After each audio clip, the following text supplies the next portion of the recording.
Fala pessoal, bom dia, boa tarde, boa noite, boa madrugada. Eu sou o professor Edmir Ferreira. Esse aqui é o nosso canal de aulas de Direito Tributário. Aqui nós temos aulas semanais com linguagem fácil, linguagem acessível, para popularizarmos o estudo dessa ciência do direito tributário. Hoje, temos mais uma aula. Nós estudaremos acerca do princípio da legalidade tributária. Mas, antes de iniciarmos a aula, se inscreve já no nosso canal, deixa seu like aí no vídeo. Além disso, na descrição do vídeo também tem links de acesso a diversos livros escritos ou organizados por mim. Tá? Então, sem mais delongas, vamos dar início à nossa aula de hoje, princípio da legalidade. Vamos lá.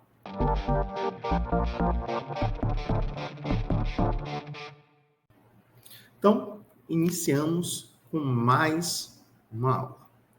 Nós já vimos, né? Quem ainda não viu, volta, assiste os outros vídeos, assiste as outras aulas, porque o processo de aprendizagem ele é contínuo. Tá?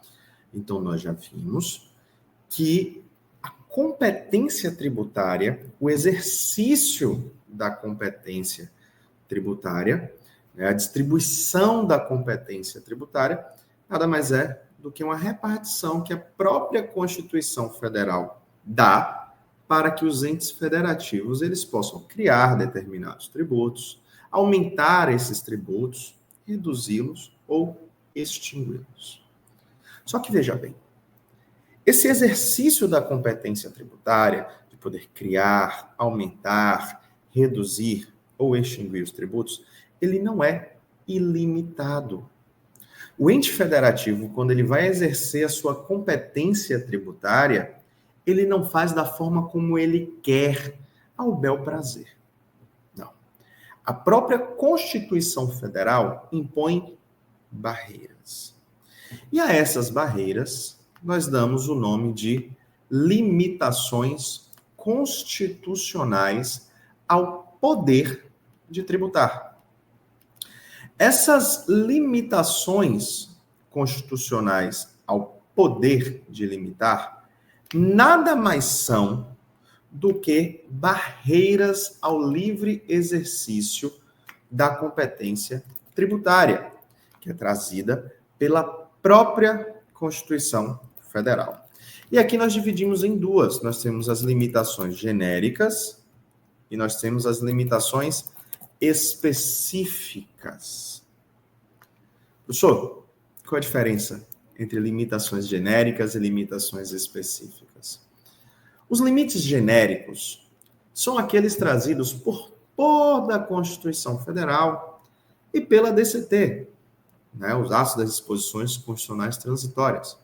Então, tudo que estiver na Constituição, tudo que estiver na DCT, quando um tributo for criado, for majorado, enfim, quando o ente federativo ele for exercer a sua competência tributária, tem que respeitar.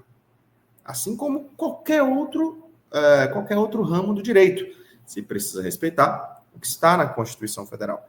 Esse é o limite genérico. Tá? Já os limites específicos são aqueles que são trazidos especificamente para determinados tributos ou especificamente para o direito tributário.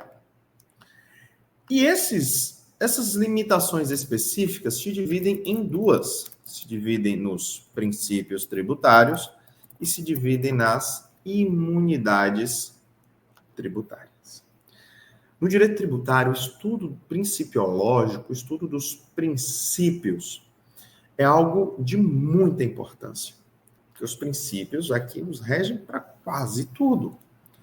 As imunidades, por sua vez, são dispensas constitucionais do dever de pagar o tributo. E aí, o estudo das limitações constitucionais ao poder de tributar nos acompanhará por algumas aulas. Hoje, nós iniciaremos por estudo de uma delas. Vamos iniciar com o estudo dos princípios. Mais especificamente, hoje nós estudaremos o princípio da legalidade tributária. Esse é o nosso estudo de hoje. É o princípio da legalidade tributária. E onde é que eu vou encontrar esse princípio da legalidade, professor? Artigo 150, inciso 1 da Constituição Federal. Esse artigo 150, o caput, na verdade, e suas alíneas, seus incisos, seus parágrafos, constituem a base para qualquer tributarista. Basicamente, ele traz diversas limitações constitucionais ao poder de tributar. Então, o caput dele, abre daí que eu vou abrir daqui, nos fala o seguinte, que sem prejuízo de outras garantias asseguradas ao contribuinte, é vedado à União, aos Estados, ao Distrito Federal e aos municípios, inciso 1, agora, exigir ou aumentar tributo sem lei que o estabeleça. Então, o princípio da legalidade nos fala que os tributos, eles só podem ser criados ou majorados a partir de lei. E quando eu falo lei aqui, eu estou falando de lei em sentido estrito. Não estou falando de legislação, onde incluiria decretos, portarias, resoluções. Não. Estou falando de lei. Aquela lei que passa por todo o processo legislativo. O Poder Legislativo vota, depois envia para o Poder Executivo para análise de sanção ou veto. É essa lei que eu estou falando. E qual o objetivo do princípio da legalidade, Adiv?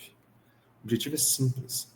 Dar ao contribuinte a garantia jurídica no direito tributário. O objetivo é evitar arbitrariedades do poder público, porque possibilita que o contribuinte ele só seja devedor de tributos quando eles forem criados por lei. Então, nós temos aqui uma previsibilidade da atuação do Estado. Agora, presta muita atenção, muita atenção, muita atenção mesmo. Se você analisar com muita delicadeza esse inciso 1 do artigo 150 da Constituição, você vai notar que ele fala exigir ou aumentar. E aí, fazendo uma análise, uma hermenêutica literal, a gente vai falar, então, que para reduzir ou para extinguir o tributo, não precisaria de lei? É isso, professor? Não.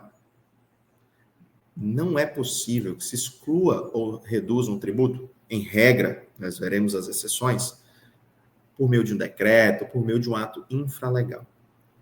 Professor, e por que isso? Princípio do paralelismo das formas. Se eu preciso de lei para criar, eu também vou precisar de alguma coisa que seja de igual hierarquia ou superior hierarquia para extinguir. Então, guarda aí já. Que, em regra, o tributo ele só pode ser excluído ou reduzido por meio de lei ou um ato superior à lei. Tá bom? Além disso, gente, nós temos também o artigo 97, inciso 2, do nosso Código Tributário Nacional. Tá? O inciso 1 e 2, melhor dizendo. Aqui coloquei só o 2, mas 1 e 2 do Código Tributário Nacional. O que é que o artigo 97 nos fala? O caput, ele diz que somente a lei pode estabelecer. O 1 nos diz instituição dos tributos ou a extinção deles. E o 2, a majoração ou a redução dos tributos. Então, a partir dessa interpretação, a partir da análise do Código Tributário Nacional, podemos compreender que, para criar um tributo, preciso de lei. Para reduzir um tributo, preciso de lei. Para extinguir um tributo, preciso de lei. E para majorar um tributo, também preciso de lei. Esse artigo 97, depois passe um olho nele, porque ele fala toda a matéria que necessita de lei para ser tratada. Então, é uma questão essencial aqui para o nosso direito tributário. Tá bom? E aí você vai me questionar, né? Professor, entendi. Criar, majorar, reduzir ou extinguir. Mas o que seria, né? Quando que haverá uma instituição ou uma majoração de um tributo? A instituição é a criação de um tributo. Veja que a Constituição Federal, ela não cria o tributo. Ela dá a competência tributária, como já estudamos anteriormente, ao ente federativo, para que ele, sim, caso queira, porque já vimos que o exercício da competência tributária é facultativo, aí que ele possa criar. Tá? O exemplo mais nítido é o Imposto sobre Grandes Fortunas. A Constituição Federal deu a competência, atribuiu a competência à União, e ele não foi criado. Então, todo tributo, repito, todo tributo precisará de lei para sua criação. Aqui, nós não temos exceção. Professor, e a medida provisória? Medida provisória tem força de lei, tá? Então, por ter força de lei, também pode criar tributo. Já a majoração é quando nós aumentamos a carga tributária. É um tributo que, por exemplo, a alíquota era de 3% e vai passar a ser de 4%, 5%. E de modo que o contribuinte ele vai passar a pagar mais. Porém, gente, acerca da majoração, o artigo 97, parágrafos 1º e 2º do CTN, ele complementa aqui para a gente. Ele fala quando que haverá a majoração equiparada do tributo. É muito fácil entender que houve majoração quando a alíquota do tributo era 3% e passou a ser 4%, era 3% e passou a ser 5%. Porém, nós temos determinadas situações que a alíquota, ela permanece igual, mas o contribuinte ele pode vir a pagar mais tributo. Que é o quê? Isso aqui é a majoração equiparada. Então, o parágrafo 1º, ele diz que modificação da base de cálculo do tributo que o deixe mais oneroso se equipara à majoração do tributo. Professor, como assim? Imaginem que em determinado estado, né, haja uma lei nos dizendo que a base de cálculo do IPVA seria metade do valor venal do imóvel, do veículo, perdão. Né? Imóvel seria IPTU. Então, do valor venal do veículo. Seria metade. E aí, em seguida, resolve mudar.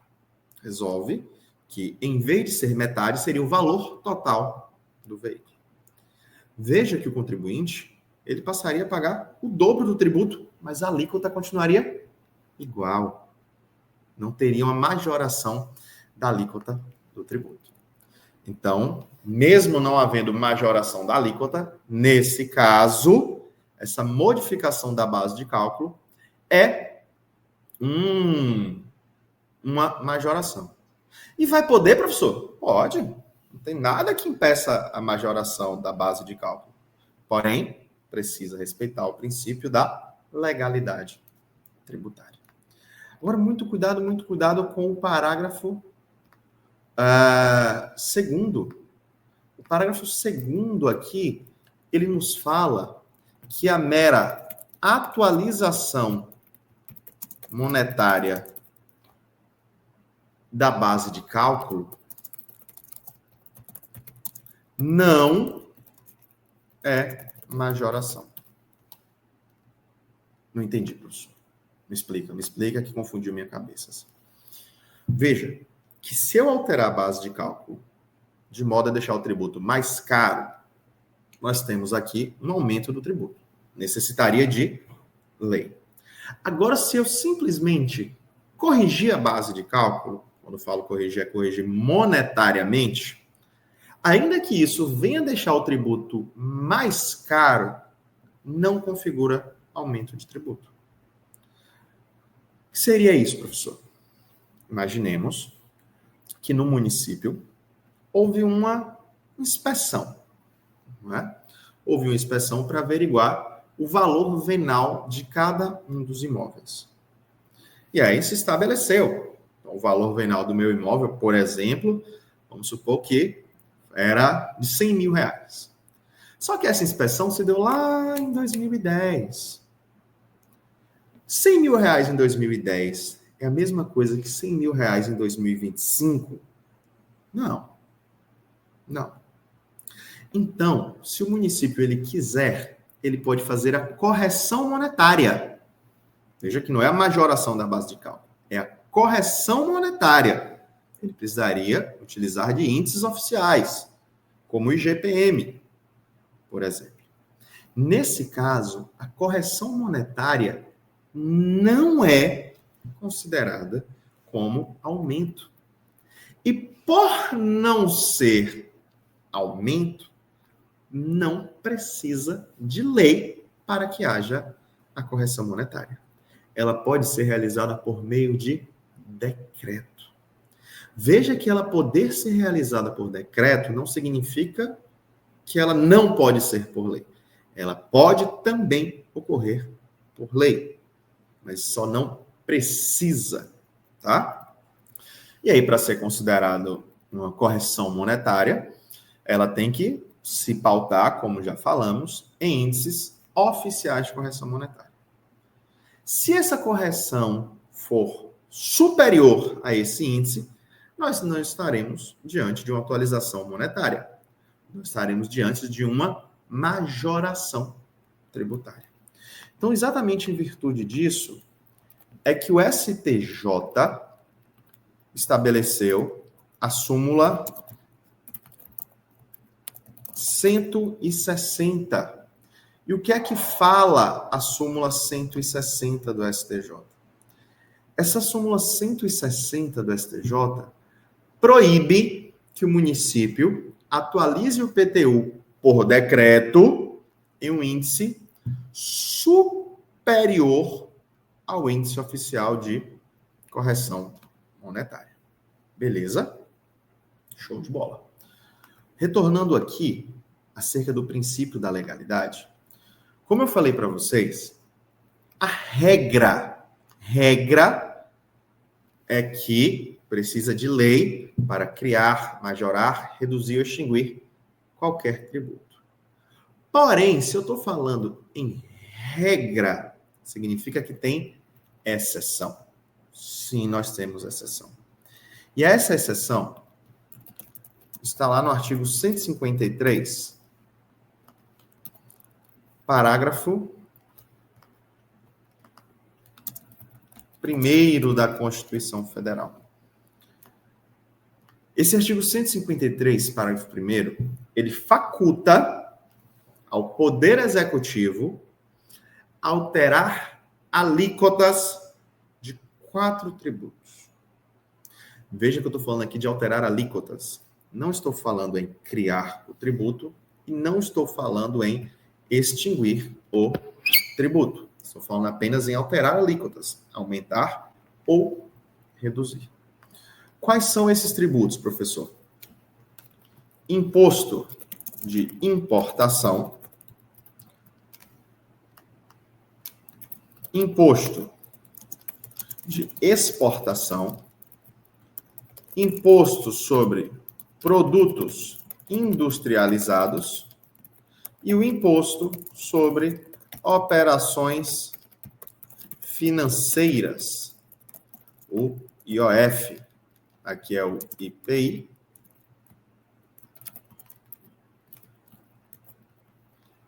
aqui é o IE e aqui o I. Esses 4 tributos, eles são chamados de tributos reguladores de mercado. Eles ditam as regras de mercado. Eles ditam o nosso padrão de consumo. Então, por conta disso, entende-se que o presidente da República, como chefe do Poder Executivo Federal, é quem mais teria condições de conhecer as necessidades do mercado. Então, ele pode alterar por meio de decreto, por meio da canetada, a alíquota desses 4 tributos. Veja que eu não falei criar e majorar, tá? Eu falei alterar as alíquotas. Então, o presidente da República, ele pode aumentar ou reduzir. Ele não pode criar ou extinguir os tributos por meio de decreto. Ele pode aumentar ou reduzir, mas apenas desses 4 tributos. O II, o IE, o IOF e o IPI, tá? Agora, além desses, nós temos mais 2, tá? Nós temos 2 tributos em que ele pode apenas reduzir ou restabelecer. Quais são esses tributos? Aqui eu estou falando do ICMS sobre combustíveis. Então, o ICMS sobre os combustíveis está lá no artigo 155, parágrafo 4º, inciso 4, a linha C da Constituição Federal, e a CID sobre combustíveis, que está lá no artigo 177, também parágrafo 4º, inciso 1, a linha B da Constituição Federal. Esses 2 tributos, o ICMS sobre os combustíveis e a CID sobre os combustíveis, CID é a Contribuição de Intervenção no Domínio Econômico, também podem ter alíquotas alteradas por meio de ato infralegal. Só que vejam que aqui não envolve a majoração do tributo. Aqui envolve apenas reduzir e restabelecer. Vejam também que não é qualquer ICMS e não é qualquer CID, não é qualquer contribuição de intervenção no domínio econômico. Apenas aquelas incidentes sobre os combustíveis. Professor, o que é isso de reduzir e restabelecer? Imagine que a alíquota do ICMS sobre combustíveis seja de 10%. Reduzir, qualquer coisa abaixo. Cair para 9%, 8%, 7%. Pode por ato infralegal? Pode. Aqui seria convênios do CONFAZ, que é o Conselho da Fazenda. E depois ele pode também restabelecer, voltar para 10%. Ele não poderia voltar para 12%, porque aí seria majorar e não restabelecer, tá?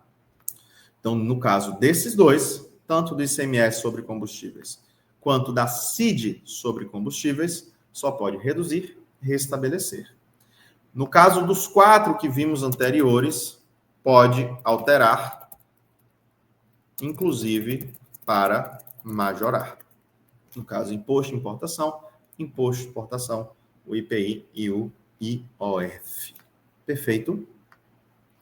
Queridos e queridas, nossa aula de hoje é isso, princípio da legalidade.